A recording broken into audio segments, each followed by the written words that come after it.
offer you a brief history about Greenwich and the journey of Greenwich Pizza on how it became the top pizza chain here in the Philippines. So Greenwich was founded in 1971 by Cristina Tueres, who is a young entrepreneur who started with a small over-the-counter pizza store in Green Hills, San Juan, Metro Manila. And one of their goals is to provide an affordable and high-quality product to serve to their customers.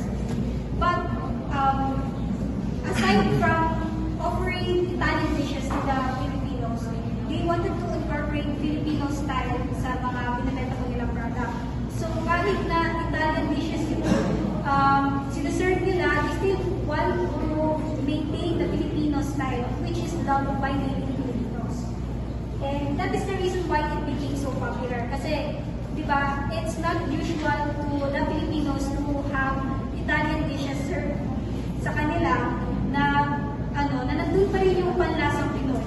Kasi yun yung hinahanap-hanap nila eh. Na kahit na it is a foreign product or foreign dishes, gusto nila mahanap yung kung ano yung atin. And it became popular not just because of its flavors, but also because of their affordable prices. Kahit na high quality products sila, kahit na it is a foreign dishes, they still think that it is good for it to be affordable. So, mabibili pa rin siya ng mga Pilipino. But in 1994, Jollibee Food Corporation, or also known as JFC, they acquired a large stake of Greenwich, which is yung 80% ng Greenwich. And because of that, it helped Greenwich to grow faster and became more popular to the Filipino audiences. Kasi JFC, they provided money sa Greenwich, they also provided marketing skills, and also their strong network delivery supplies sa kanila. And then eventually, JFC, they acquired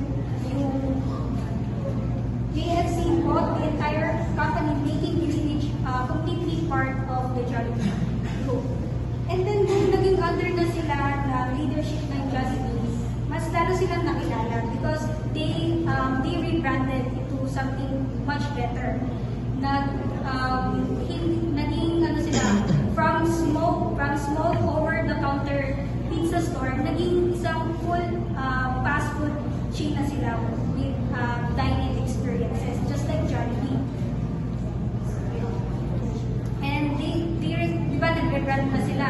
So they later, yung atmosphere ng fast food restaurant nila, ito more working, very creative fast food chain. Di ba, when you walk into sa Greenwich, may kita mo meron silang mga quotes, they have fun jokes na mga nakikita mo sa wall nila.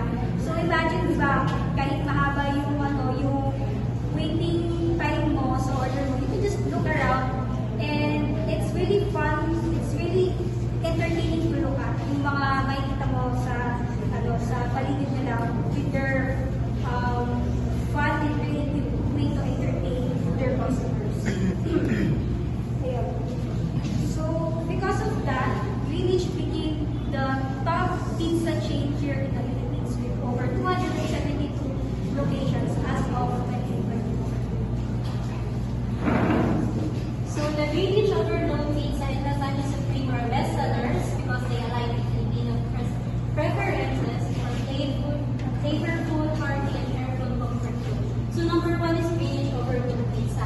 So kung i-compare natin yung pizza ng Greenwich sa normal na pizza dito, like sa ibang brand, nakalagay na dito is overload. The pizza is loaded with a generous amount of toppings like pepperoni, ham, bacon, sausage, mushrooms, and vegetables, making it a fun favorite. So ang Greenwich Overload kasi nandun na sa isa ka pizza, which is sa isa ka pizza is like katulad nito is ham, katulad nito is overload dito banda. So ang normal na pizza is melted cheese lang. Ang nandito kasi is meron na siyang mozzarella cheese, ano pa na, super dami na ng pepperoni, nandun na rin yung ham and bacon, hindi sa normal na ham and cheese lang. Yung mga Pilipino kasi kapag, di ba, bumibili sila. Kung bumibili sila ng pizza, nakalagay lang sa ham and cheese, hahanap pa sila ng pineapple. Bibili sila ng ham and pineapple ng pizza, hahanap pa sila ng bacon doon. So dito is, nandun na lahat yung sa isa ka pizza, overload yung hinahanap ng isang Pinoy. Though Italian siya, nandun pa rin yung lasa ng panglasang Pinoy, which is yung vegetables at yung mga toppings nito. Next is lasagna supreme. A creamy, cheesy, and savory lasagna with layers of pasta, rich tomato sauce, meat and meat is one of their iconic pasta dishes. So, lasagna supreme, bago kasi ito ay hindi lahat ng Pinoy alam kung ano ang lasa ng lasagna. Ang iconic pasta dish kasi ng Pilipino is mostly spaghetti at carbonara. Alam lang nila is spaghetti. Yung spaghetti is yung parang noodles lang siya na meron siya talagang tomato sauce o meat. So dito kasi sa lasagna is by layer ang pasta na meron dito sauce siya, dayon kanang meat, dayon layer po, dayon cheese. So kapag kinain nyo ng ano, though Italian siya, nandun pa rin yung flavor ng Pinoy na matitikman mo. So sa Greenwich overload kasi is meron siya generous toppings. Pwede mo siyang ma-share, pwede mo siyang orderin sa isa gathering, and pwede mo siyang ma-share sa isa group. Pwede ka rin customers can choose different sizes like yung sa crust type and sa preference.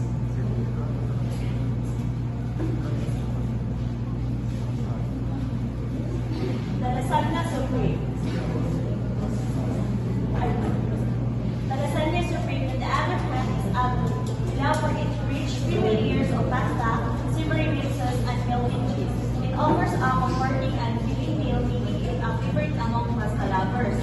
The lasagna supreme is a popular dish known for its indulgent layers of creamy pasta, flavorful with sauce, and golden melted cheese. This hearty and satisfying meal is good choice for those who enjoy rich, comforting Italian cuisine.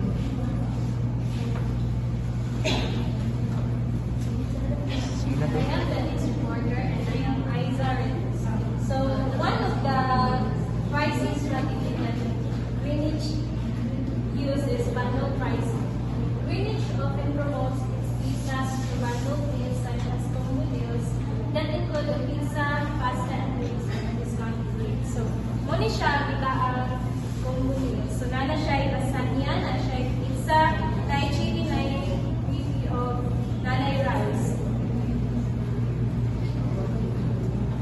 This strategy encourages customers to buy more items at a perceived value, making the meal more affordable than compared to buying it individually.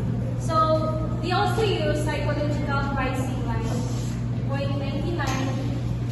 This strategy, psychological pricing, creates the perception of affordability, influencing customers to believe they are getting a better deal. These strategies allow Greenwich to attract a wide market, encouraging repeat purchases by balancing perceived value and affordability.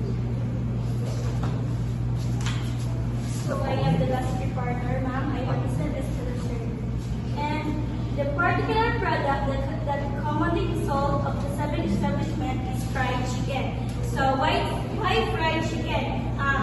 We all know that fried chicken is juiciness, tenderness, and crispiness. So aside from that, fried chicken is very affordable and easy to prepare in large quantities and appeals to almost everyone. It's versatile, works well for fast food, and can be adapted to different flavors and styles for different cultures.